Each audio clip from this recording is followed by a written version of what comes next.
Hey everybody, it's your radio pal Wes Nessman for you staff. I'm about to deliver a master's class in hard rock as it pertains to Lubbock, Texas.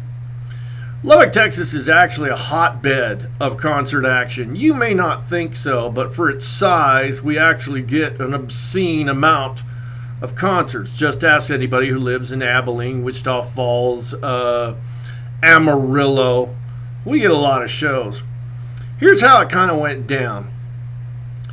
In the late 70s, Malcolm McLaren put the Sex Pistols on the road, and he didn't have a lot of money, so he wanted a lot of publicity, so he booked the band through the Deep South.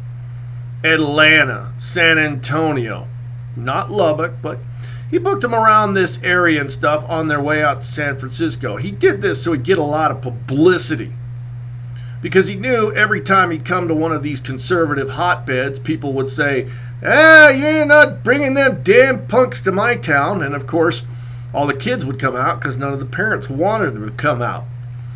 Now, subsequently, all the bands that followed the Sex Pistols thought, that's a good idea. That's how we're going to do these things.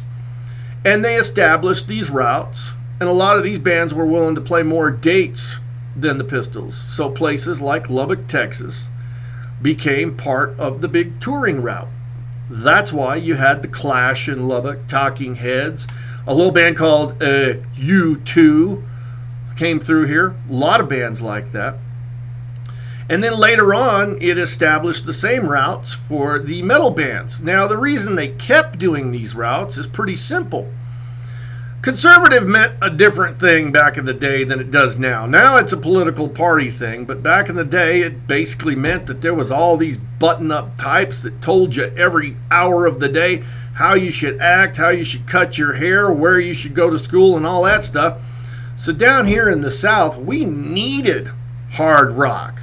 I mean, we needed the escape at the end of the weekend. Assholes told us what to do all week, so at the weekends we needed to rage, man. So that's kind of how that went down. Now, that coincided with the launching of this radio station in 1981. Prior to 1981, if you wanted to know about a concert happening in Lubbock, all you could really do is go to your local record store and say, hey, what's coming to Lubbock? I remember very distinctly, one of the biggest disappointments in my life was I had tickets to see Black Sabbath and Van Halen in Lubbock, and the concert canceled. Now, the reason these concerts kept canceling, and anybody will tell you, in the late 70s, early 80s, we had tons of cancellations. It's because there wasn't one central focus for everybody to find out this information. And once FMX launched, they were able to promote concerts and tell everybody what's happening, and people started buying more tickets, and the concerts started getting more successful, and we kept having more concerts.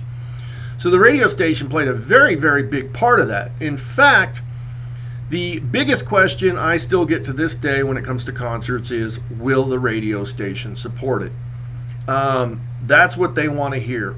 They need to hear that in order to sell some tickets. And, you know, we're kind of proud of that, too.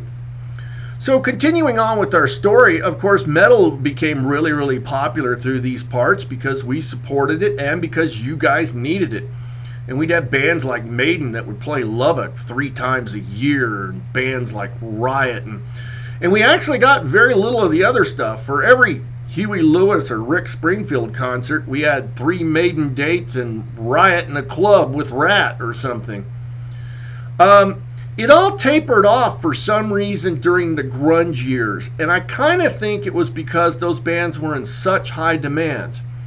Did not see a heck of a lot of the Pearl Jam, Soundgarden, Alice in Chains kind of stuff. We saw some of the lower level stuff. So Lubbock had dried up a little bit because we were no longer the pioneering or on the pioneering route for music. And then this band came along, a little bit post-grunge, and they toured Lubbock incessantly. They played this town a lot. And they started exploding, and they started getting bigger and bigger and bigger until they became one of the biggest bands in the world. And all the other bands, ones on their label and ones that were just friends of theirs, would say, hey, how do you do this?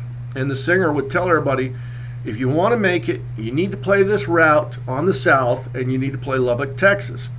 And that's where you started seeing a lot of bands like Papa Roach and even Linkin Park and people like, oh, I don't know, 3 Days Grace and stuff. And all those bands started playing Lubbock on the advice of this one person.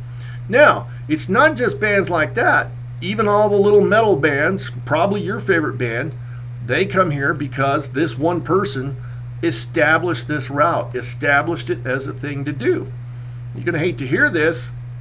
That person was Chad Kroeger of Nickelback. That's right. No matter what you like, that guy's stamp is on each and every show that you go and see these days. You guys be awesome to each other.